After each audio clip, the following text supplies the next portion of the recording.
Hello YouTube, welcome back to another Some Cool Stuff video. This one actually is really cool. There's a lot going on the back end, so this one probably isn't going to make it to an in-depth tutorial anytime soon, but it's a really cool functionality.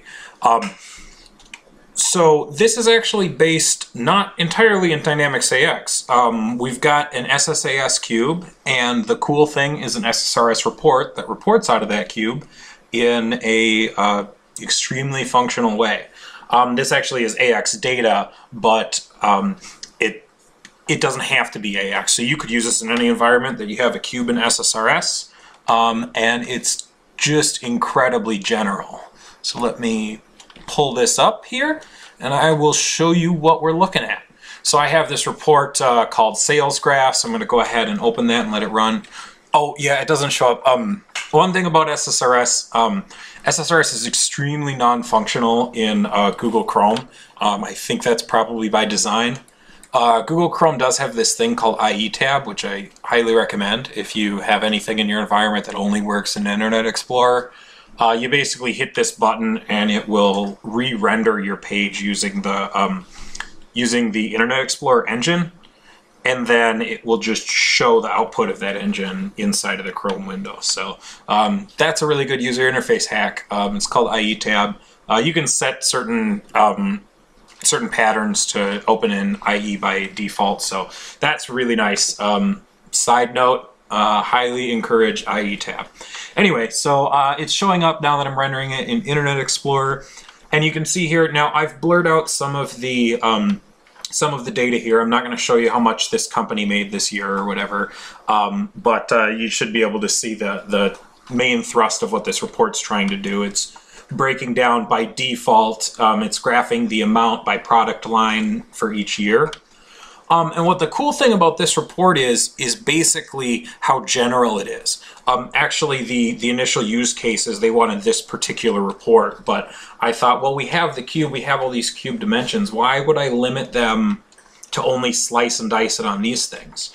So the first thing you do is you select a cube. Here we've only got one cube in our environment, but again, keep it general. When we put another cube in, no sense writing this report again.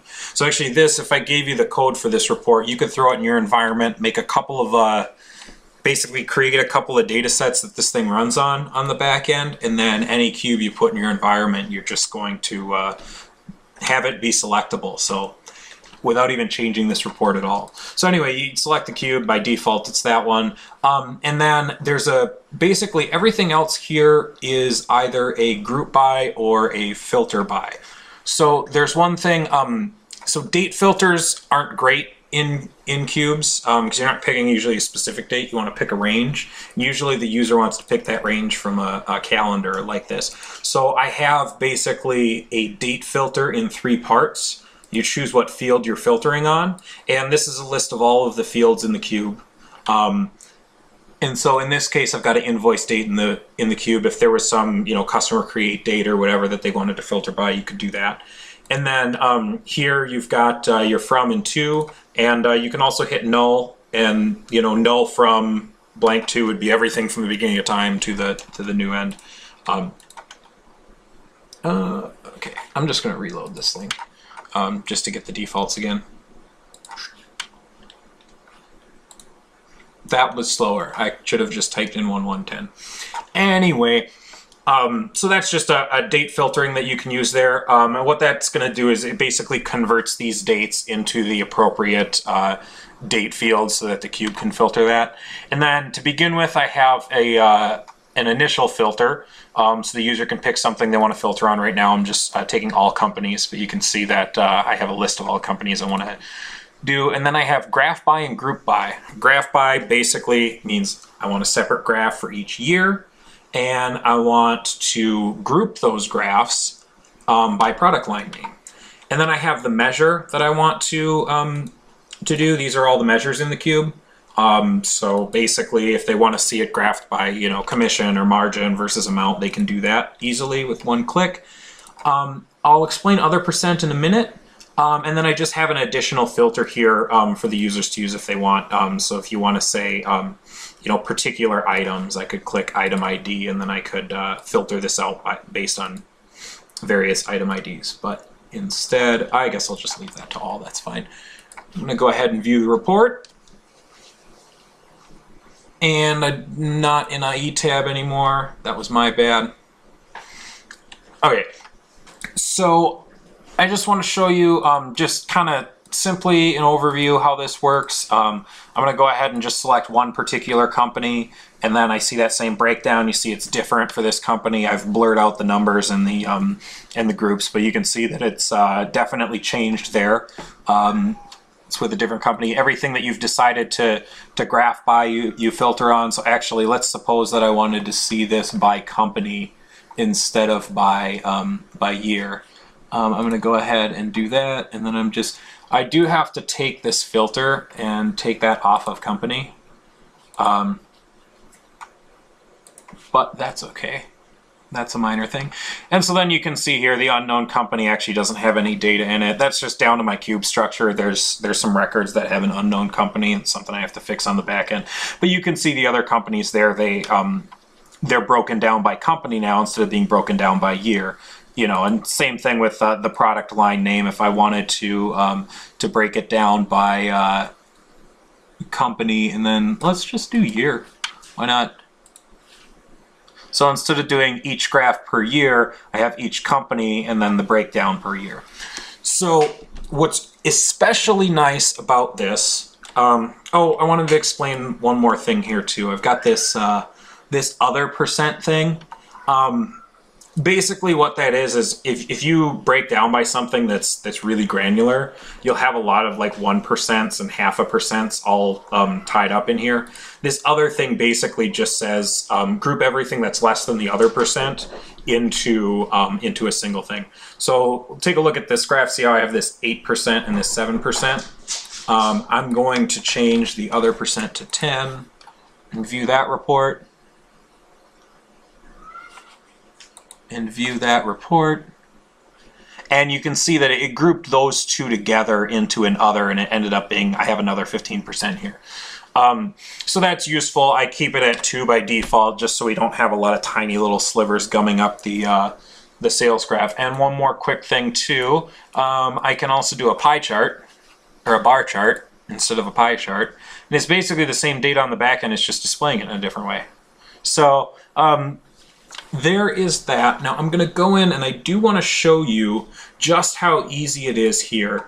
I'm going to add a cube dimension, and just to prove that it's not in here already, I'm going to call that cube dimension AA, and it's just going to be some random thing. So see, I'm not able to select AA right now. So I'm going to go into the cube.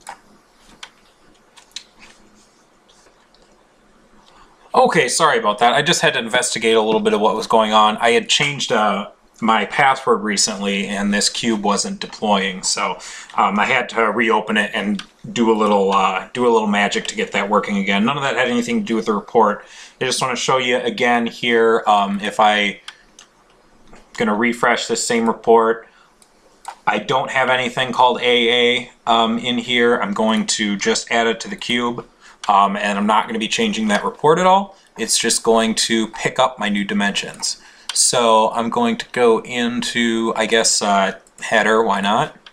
Let's say I'm going to add invoice postal address, and I'm going to just call that, I guess we'll call it